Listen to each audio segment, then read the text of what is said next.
Hello, everyone, and welcome to week 9 of Self-Love. Welcome to all the participants of today. We are going to talk about intersectional feminism. I am Antonella. I am your moderator for today. And before the discussion, I will be quickly introducing the topic of today. Intersectional feminism. What is that? It's a movement recognizing that barriers to gender equality vary according to other aspects of a woman's identity, like, for example, age, race, sexual orientation, class, religion, ethnicity, and striving to address a diverse spectrum of women's issues. This movement was developing after the feminism, but intersectional feminism, the first one to talk about it, was a woman in the United States of America called Kimberly Williams Crenshaw. She perceived that feminism was a good idea, but still it was only talking about white, privileged, heterosexual women. And she perceived that, for example, Black, disabled women were not attending the same human rights. So intersectional feminism just wants to highlight the gender balance, to promote social inclusion, and human beings for who they are. After this introduction, I will leave the word to Ciiku. Oh, hi everyone, and thanks for joining today. I think I just wanted to quickly say before we start discussing that obviously Four Wings is a women's organization, and we're very passionate about equality for women. And I think anyone who's come into contact with me every single time I try to talk about intersectional feminism, because our board of directors, for example, is women from BAME backgrounds, and we know we have experienced situations where we didn't know if we were a minority group or if we were a woman in terms of inequality. So I want to say also about feminism, and that today some women and a lot of men see it as a dirty word. And actually, a lot of women don't want to be associated with it because it's a lot of negative connotations associated with feminism, modern feminism today. So it's good if we can just all just discuss, even if you don't feel connected to feminism. Thank you very much, Ciiku. Yeah, so as Ciiku said, don't be shy. Today we have 7 panelists with a diverse opinion, and we all know that intersectional feminism is a large topic, but discussing about it is already a way to empower intersectional feminism, because intersectional means that we are all different. So who would like just to express her own opinion about what, according to her, is experiencing stereotypes about intersectional feminism, or what do you think women should do to empower intersectional feminism? Every opinion is more than accepted. I can see that Imani is raising a hand. Please, Imani. So I have so far very positive view of feminism today. I feel like the younger generation are heading towards a more what do you call it? One that includes every woman in this type of feminism, even people of different sexuality, which I think is very good compared to the previous feminism moves, which focus on other stuff. So in that area, I'm actually quite happy that it's going the right way. Though I find it a bit sad, as Ciiku said, that feminism is still a negative term to many people. And some people I'll talk to and say I'm a feminist, and they say they are not, and I ask why. They're like, well, I don't agree with it. So I ask, do you believe in equality? Yes, I do. That is feminism. So anyway, that's what I feel about it. Thank you for sharing your opinion, Imani. And actually, what you say, it's right, because maybe some people don't even do it on purpose, because generally speaking, there are a lot of misunderstandings on this topic. Some people don't even know that the actual feminism promote gender balance. What do you think, ladies?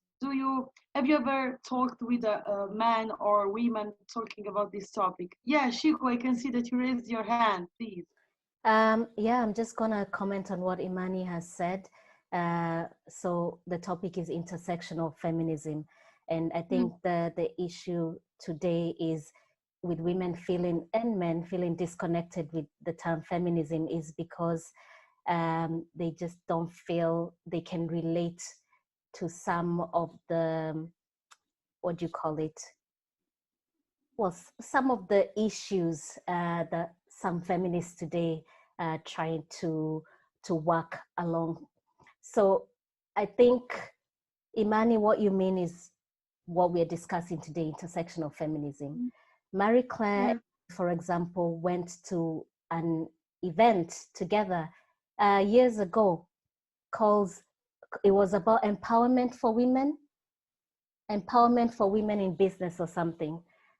So we went to this meeting, and as usual, I mean, many times we were like a handful of Black women in the room, and we were looking forward to this women's event to be empowered by other inspirational women in business. And that meeting ended up being a promotion for a women's party or something, a political party. So it ended up being something that we didn't come there for, but okay, we sat and we listened to these women talking about how we needed more CEOs on boards of companies and breastfeeding public, and I mean, just things that we didn't connect to. Because as women from BAME background, it's not even an issue of being a woman on a board of directors. For some women, it's actually getting a foot in the door, and the door is closed in their face. And I'm talking about maybe in the Western world, and I'm not talking about, because I know we have some people from Kenya and other places. So we felt completely disconnected from this group because we wanted to talk about how we as BAME women could be empowered by other women to become successful business women. And here at a meeting promoting a political party that only seemed to promote the interests of middle class privileged women and their desire to be CEOs and boards of companies or to breastfeed in public. So I can tell you, if you go with that kind of agenda to some women, they'll completely feel disconnected. Some women are discriminated against just for wearing a scarf. Some are discriminated against for their accent and from where they come from by women like them. And I think that's where the disconnect comes from in terms of some forms of feminism today. And that's why we at Four Wings promote intersectional feminism. Age, financial background, disability, any woman with all those other forms of qualities or whatever that could put you at a disadvantage. I can see what you mean with that, because I've noticed that sometimes feminists tend to focus on the small problems, like not being able to wear, why can't we go around without a bra and stuff like that, which are small issues. Of course, it's not that important. Instead of focusing on women who are, you said, at a disadvantage, maybe like in Belgium, I think it was not being able to wear a hijab in university. I heard that's a thing now, like bigger issues. Sorry, just quickly, Mani, I agree with you 100%. And again, these issues of not wearing a bra could be very important to some women. And I think we need to recognize that. So it's relative. So we can't minimize what they feel are issues, but we would like for other women's issues to also be acknowledged in the modern feminism. We can see also, thank you very much, Imani and Ciiku, for your points of view. We will come back later also to them. But now also Karine has raised her hand. Please, Karine, go ahead. Thank you so much. Yeah, it's really interesting because I don't know that much about feminist literature, but I've done a little bit of reading, and it seems that what kind of happened at one point in time is that a lot of feminists were white women, and what kind of happened was that a lot of people were saying that things like race or disabilities, etc., were like separate issues. So kind of like, oh, that's not our fight, that's, you know, that's a different fight. And obviously on the back of that, something like intersectional feminism had to arise, because you cannot separate those features. Like they are all, you know, for a person, you cannot say, oh, you know, at least in my opinion, I think that's what intersectional feminism does.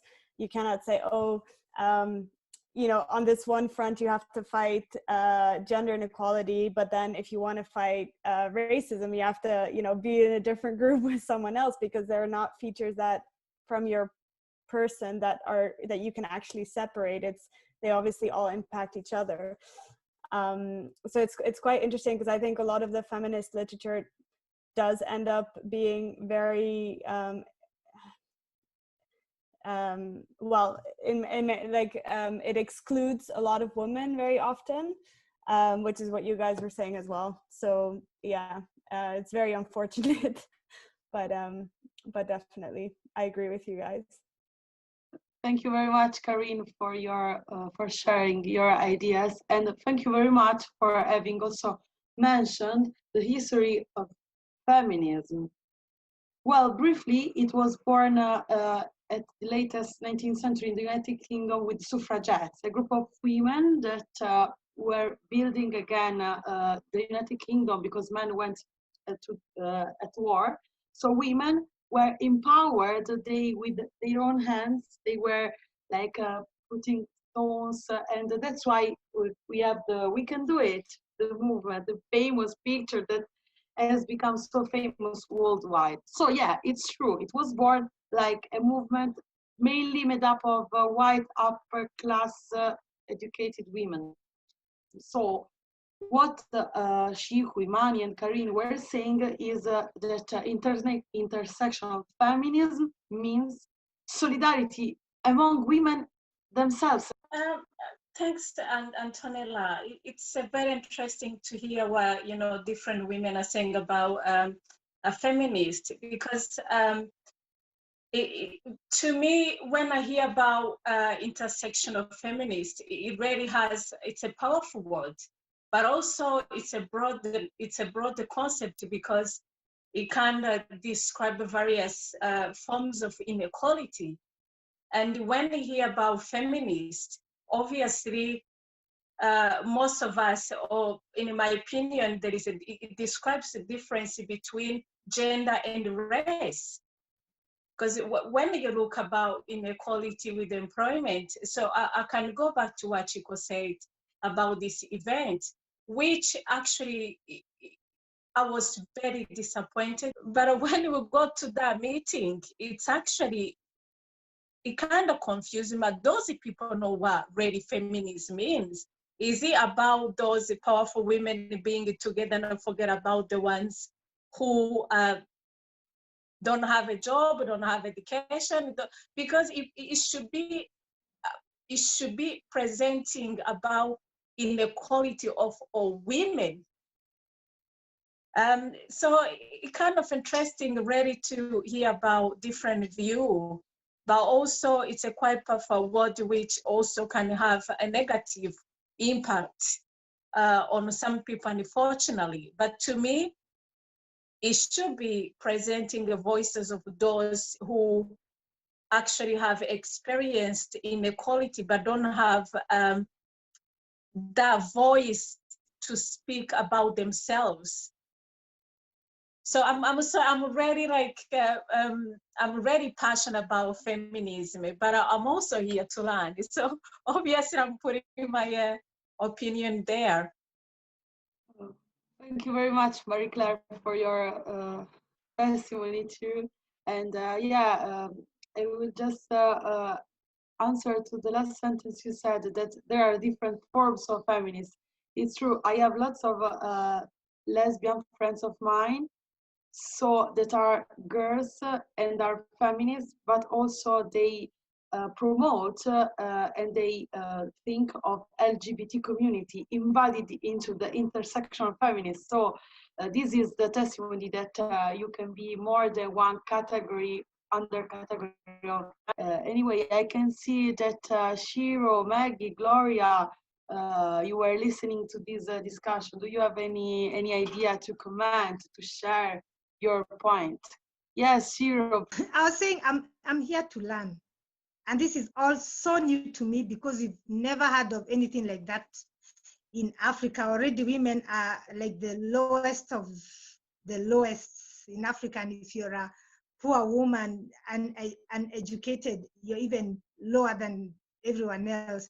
But now I was wondering if intersectional feminism is about inequality when it comes to race, gender, disabilities, and physical appearance and all that. And those things faced also by certain men. They face discrimination because of their race, because of their sexuality, because of their physical appearance, because of their color. So why is this only confined to women? If I may ask, maybe it's not, but I'm just asking. Please, Ciiku. First of all, the topic is feminism, so obviously we'll be confined to talking about women's experiences. But Shiro, the reason why intersectionality is so important is exactly because of what you said, because there are women who want to fight for gender equality, but they're also facing racism, or they're lesbian and they're facing discrimination because of their sexuality, or they are poor and they're facing discrimination because of that. And that's why intersectionality tries to look at all the different identities that women have to try and promote equality for them, not just on one angle, but from all the angles that women face. So obviously, if men are also facing the same discriminations, I'm sure there are men who've started their own movements. So men are just part of a wider movement, for example, like LGBTQ movements or Black Lives Matter movements or whatever. So they're already in the mainstream. As we know, the world is mostly a patriarchal place. So a lot of the mainstream issues men face are covered in other groups. And that's why subgroups like feminism or intersectional feminism exist, because women are ignored from in those main groups that men benefit from. I don't know if you understand where I'm coming from, Shiro. But you know, I understand you very well, and thank you for explaining. But I also wanted to mention that, for example, in Kenya, there are a lot of movements and organizations that fight for the rights of women. Even politically, women are being practically given political appointments for free without having to really work for it or to be voted in, which some people think is unfair. And there's a lot of attention given to the girl child, and people now start complaining, what about the boy child? He's been neglected. And please don't misunderstand me. I'm not saying that it's wrong to look after the interests of women, but some feel that it has tipped onto the other side such that the boy child is being neglected. yes, Karine and Marie-Claire after. Well, I think it's also interesting to then wonder whether those women who are now being encouraged or positively, there's a word for it, but I forget the word,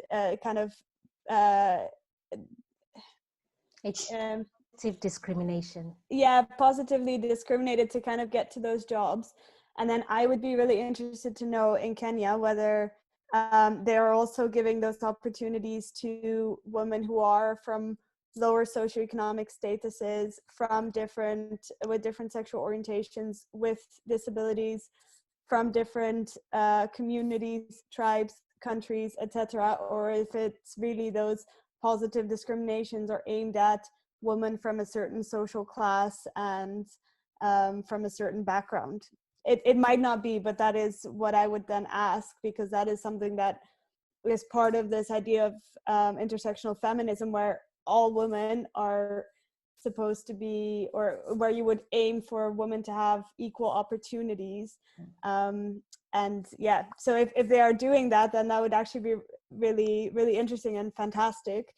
But yeah, so I'd be interested to know if they are doing that. Well, in Kenya, for instance, I hope Maggie can add something to this, because she's better in politics than me. But in Kenya, for instance, we have 47 counties. And according to the law, each county has to have a women's rep, So many people, many men and other people felt that this was just being given to women without them having to work for it. And people don't even understand what the work of a woman's representative is. Because you already have a woman, why can't a woman work hard and want to be a member of parliament instead of going for a women's rep, which is not really, she's not competing with a male on the same level, That's what some people think that is unfair, especially in countries like ours, where the country is poor anyway. Why give so much to women and ignore the men or the boy child in this case? So there should be either a rule that says one should be given an opportunity according to your ability. Even if you're not able to do something, then others should pull you up, so that, because the others who have potential, maybe just soft, they only need push or something to be brought, to be held. So I think as women, because we have that ability and we know how to treat people fairly, because we are the ones who give birth both men and women at the same time. Thank you very much, Maggie, for having talked about also the situation in Kenya. I guess that your audio was not very good for a certain moment, but we mainly understand your point, and we are so happy to get to know more about a different continent. So thank you very much. Before going further with the discussion, let me also say that, in fact, being feminist doesn't mean that we are fighting against men. No, it means that we want gender balance, gender equality. So declaring yourself an intersectional feminist does not mean that we are against men, because also, for example, today men face sometimes sexual discrimination. If they cry, they are called gay, or if they are gay, sometimes they are still victims of prejudice. So what Ciiku was saying before is exactly that sometimes this movement overlaps. Like there can be a not straight man facing sexual discrimination, and so he can participate in the same movement with LGBT community, with a lesbian woman, black, disabled. So sometimes people of different gender identity and different gender orientation can find themselves fighting for the same social and human rights. Yes, Shiro. Another question, and like I said, I'm here to learn. I've heard from men in the West say that women have been given so many rights that the men are the ones who are now discriminated against. For example, if there's a divorce case, I think Ciiku might be able to explain better, the system favors women more than men. Can I respond to that, please, because I feel passionately about it? And Shiro, and I would really like you to honestly say in Kenya, if you believe that really women have a voice. No, I'm not talking about Kenya. No, before I answer, because I will deal with that. This is about your previous point of complaining that women are getting free positions.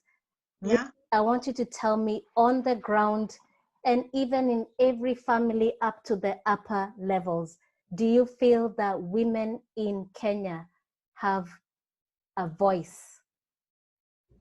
I would say they are slowly gaining a voice. I cannot say they actually really have a voice.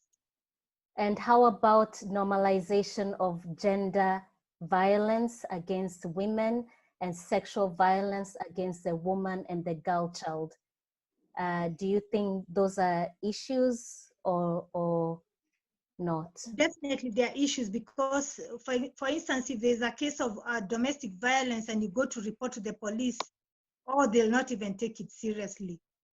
They'll say that's just a family matter. Husband and wife, it's nothing.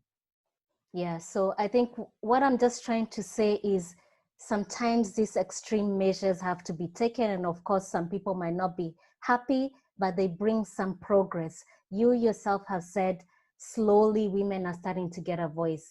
And if these extreme measures like giving women a place in a party, and I know they might not be doing much, but it's also a symbol that the government is showing we want to promote women's rights. And slowly that brings about a change.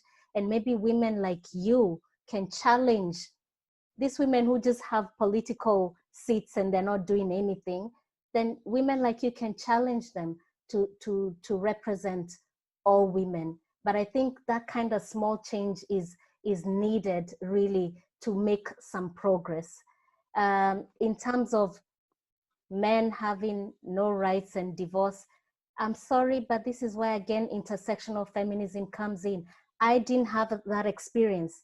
I felt discriminated against in my divorce because I was a Black woman divorcing a white male. So for me, that experience that you've been told is common in the West. It didn't apply to me. I wasn't treated better because I was a woman. Actually, my ex-husband was treated better in the court process because he was a white male.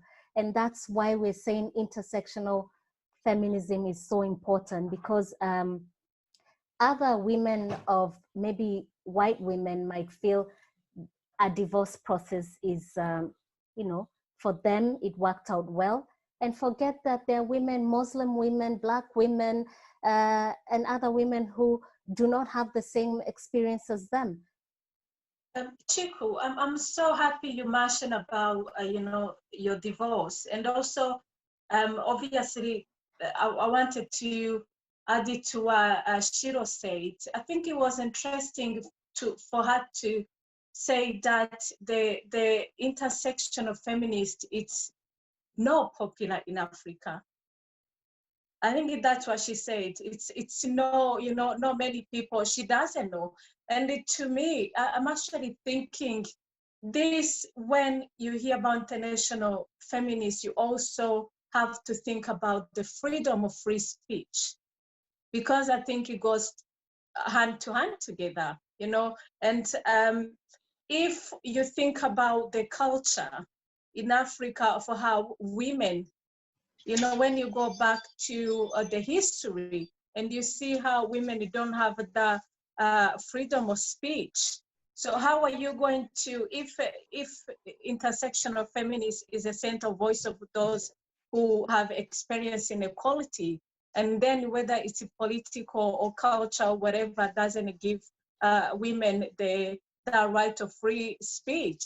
So how are they going to express that inequality? So this shows that there is actually a lot of work to do when it comes to feminism, because if there is, all human rights is saying all human were born equal, and then there is women in some continent who don't have that freedom of speech. So what is the equal? And if you need the freedom of free speech to actually kind of raise that voice and be a center voice for those who experiencing it, how are you going to deal with it? So I'm just adding, I think it was very interesting to hear about Shiro, that the feminism is still new. to women, and he's supposed to present inequality about the gender. Okay, thank you very much, very clear. Yeah, it's very important. In fact, it's related with what I was saying before. Supporting feminism means supporting human rights in general. Anyway, we are seeing Karine and also Maggie raising their hands. Please go ahead, Karine. Thank you. So I was kind of thinking of two things, because I think, well, really interesting what everyone's saying. And I think one of the things to consider is also that just maybe people don't really understand the term or the label, but that doesn't necessarily mean that they don't stand behind the ideas that it represents. So I can, I think I think feminism, like Antonella explained, it came from the US. So I think it's quite fair not to assume that people in other areas of the world would know that term, or would even like why just like I won't assume that I understand social terms that maybe emerge in different countries, but it might be that people do actually support the idea of human beings as equals, and that women should have equal opportunities.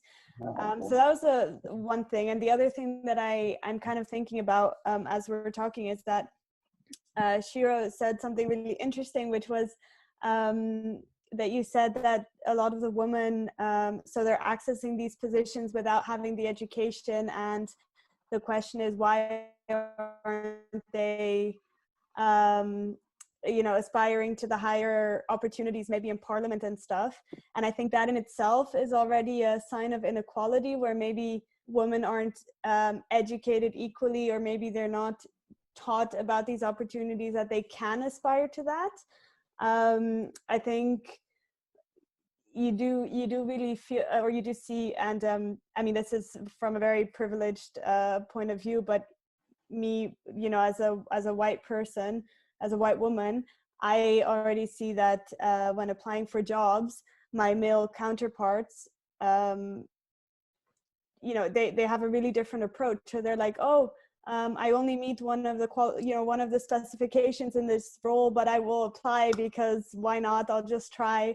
Whereas I'm like, oh, I need to meet every single point, and if I have additional points, then that's great, and I'll apply too. And if not, I don't dare to apply. And that's me as a white woman. So I imagine that it will be even harder for women who are from different ethnicities, with different disabilities, et cetera, et cetera. So I think it's also a lot about, educating women to believe themselves to have those opportunities, and to strive for those opportunities, and to say, go for it, and you are able to do these things. And that is how you can basically change society over time. Because if the woman doesn't believe she is able to, then it's really hard to make those changes as well, I think. Yes, Karine, I completely agree with you. We welcome Kashi, and we remember that Maggie was also raising her hand. Please, Maggie, please go. I was just saying, because it's not about education that women lack in this side of the world, is that they don't know what is theirs and how to fight for the right, and how to fight for that equality which is there. Because the word feminism, when you hear it, even when I heard it for the first time, it sounds like it's another thing, and a woman. But according to what I'm learning now, it's gone beyond gender. It's now like something like equality among every human on earth. So that's why even here in this part of the world, even if you have a voice, it's not easy to hear your voice, because not every woman understands that women should have a voice, because of the way they're raised, that women should be down there and men should be up there. That's why even raising voice is not easy. They're just saying, they're now picking up slowly but slowly. We are so happy to hear this positive. Of course, there will be needed more steps, But we are so happy to hear that Kenya has done progresses, and we wish this to in every country. There is lots to do, lots to be done. Women should feel more solidarity among themselves and also with men.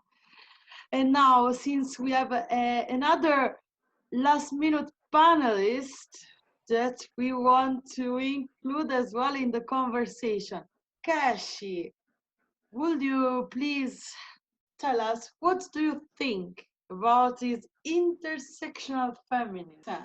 Thank you. I don't know what you discussed in the earlier session, but what I want to say about this discussion on feminism, I even told Ciiku, this really is not my topic, because even if I do believe in the principles of feminism, I feel that feminism, the first wave, second wave, have always been focused on certain groups. So for me, it hasn't really had a meaning, much meaning. But I would say if I am a feminist, then I would call myself a womanist. And a womanist is a new expression of feminism, where people began to focus on other groups, not just on receiving, how can I say, sociological and political and economic rights, but also the rights of minorities and especially Black women. So for me, I would say I'm a feminist that leans towards womanism, that I would like to advocate and fight for rights against sexism and racism. Thank you very much, Kashi. Ciiku, I think that you wanted to answer to Kashi. Just because it's so interesting, Kashi and I usually have a lot of discussions, because we do love, Kashi is an academic, and I like to have debates with her. I want to ask you, isn't a woman is just another word for intersectional feminist? Because from the definition we were given at the start, intersectional feminism is feminism that looks at the multiple identities that women have when they engage in equality rights for women. So my question to you is, isn't womanist the same as intersectional feminist? It is indeed, but I like the word womanist because it's Alice Walker and other Black women who came up with that term. So I feel from their perspective, it is intersectionalism, but from their perspective, it kind of covers more of what I identify with. Okay. And also feminists, womanists, they do not, with some waves of feminism, have always been like you're fighting against men. But in womanism, they say that they're not fighting against men, but they want equal rights for women, and especially women of color, who in many instances, in many countries, we are always the last ones to be considered.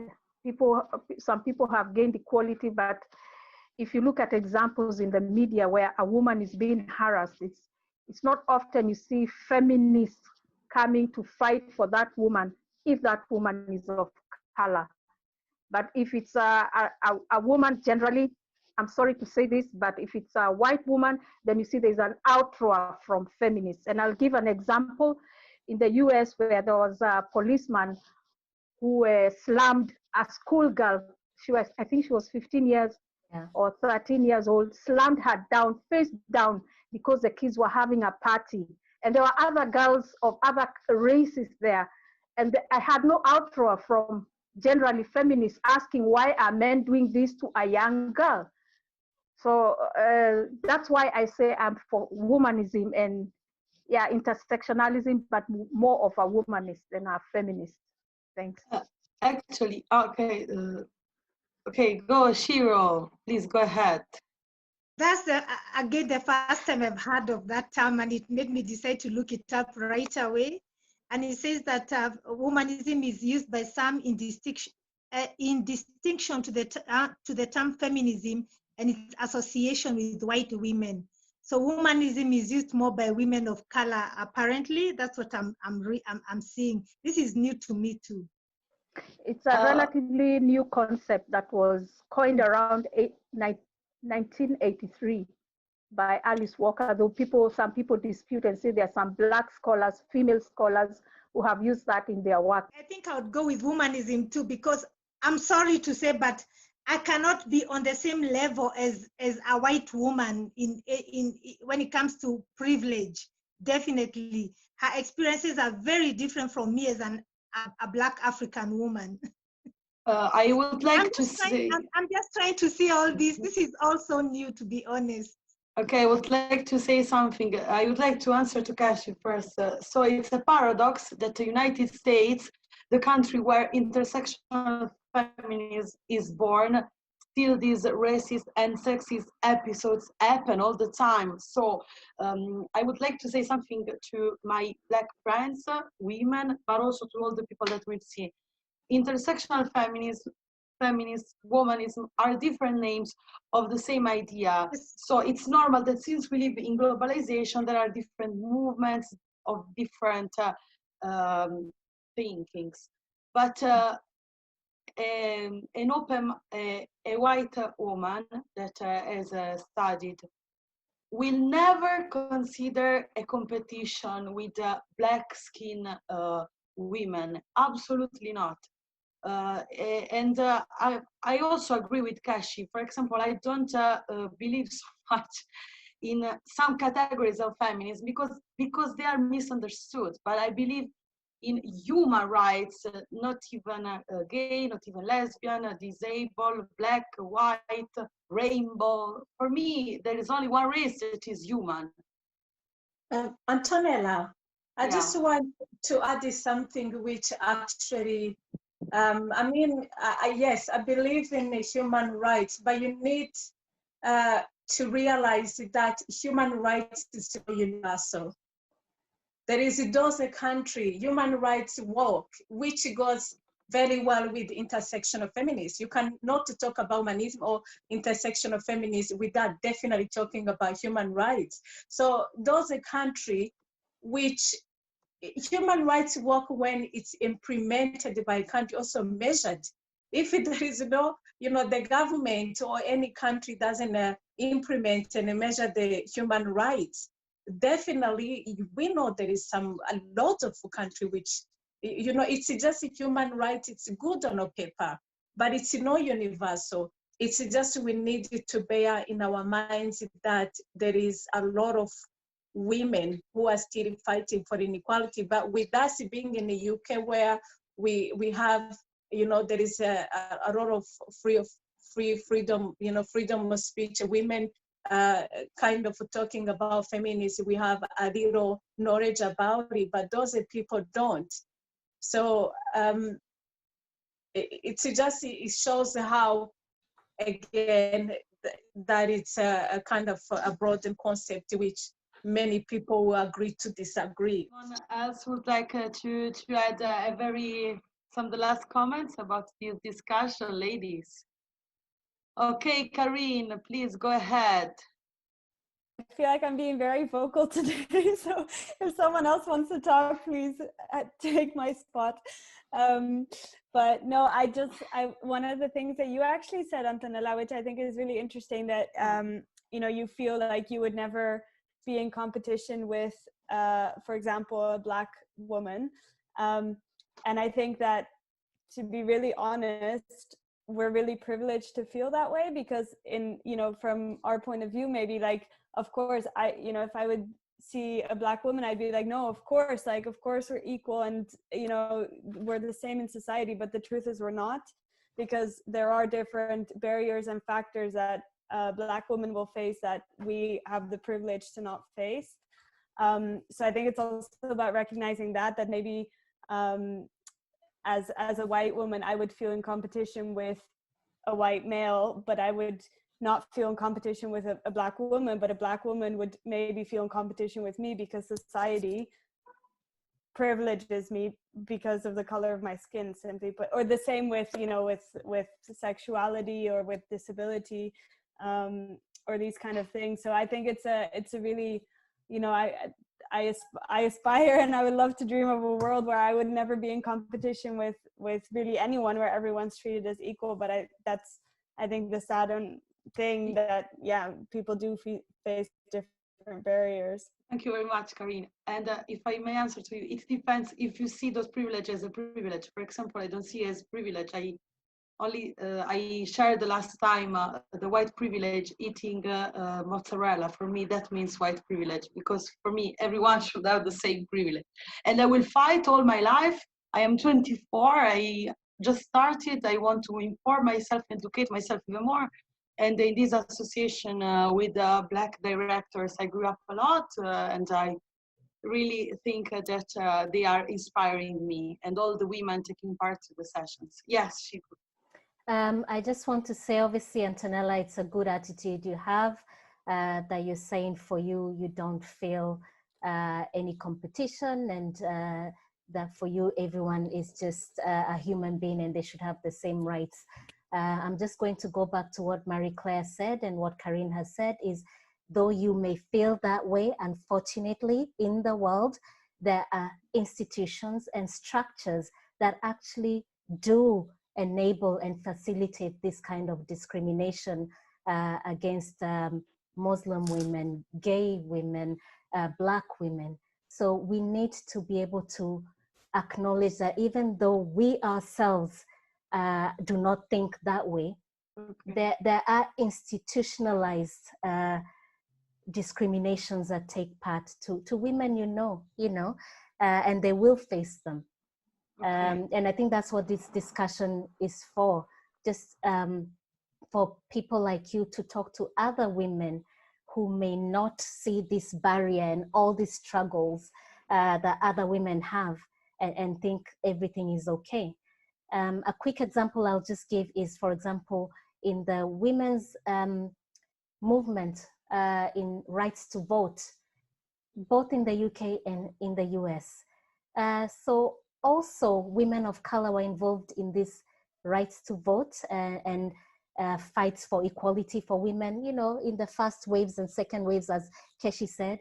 But a lot of women feel that once white women, and please don't take this personally, I actually do not like the terms white, Black, but just for the purpose of making my point, a lot of women of color feel that when white women achieved those things that they were fighting for, they completely forgot about now the racism that women of color face, or the prejudice that LGBTQ women face. And it's all about, now I can vote, now I can do this and that, and forgetting all about the other issues that women face.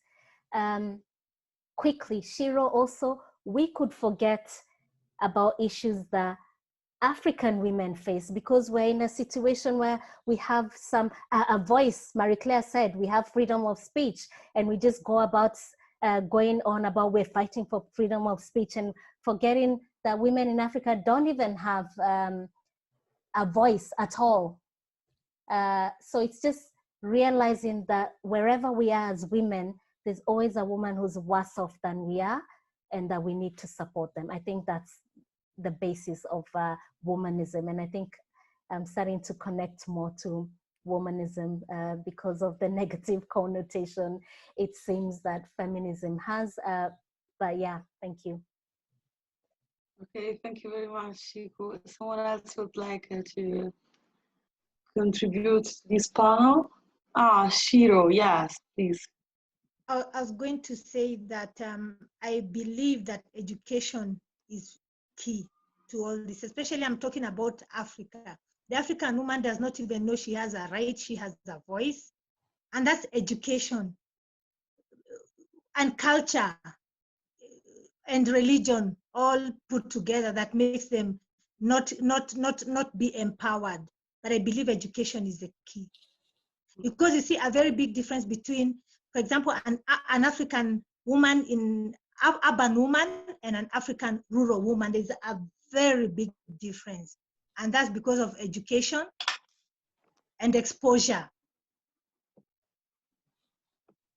Okay, Thank you very much for having participated, Karine. Bye, see you next week.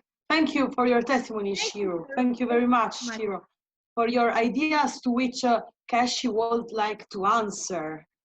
Yes, I just want to comment that I'm glad Shiro made that distinction, because there are women in Africa, in Kenya, I'll specifically point to Kenya where I come from. There are women who are aware of feminism, and they are aware of women's rights and so on. So it's good that you made that distinction, that there is a difference between those who are educated and have come to know that there's something called women's rights, universal human rights, and so on. So it's good to make that distinction and not make broad general statements, because there are women who are aware of that, and they're fighting for rights in African countries for women. That is true. Okay. Yeah, I agree, Keshi. And Shiro, thank you actually for you and Maggie for bringing another perspective. And I'm hoping that you guys, we know feminism does have that connotation. Either it's negative or people just do not understand the concept. So hopefully you guys from today's session, you've been able to see that it's really about equal rights for women. That's what it is. So any woman, whether she's a Muslim woman, LGBTQ woman, in Kenya it would be tribes, yeah? So not just women from one tribe, but women from all tribes. So that's what womanism is, or intersectional feminism is.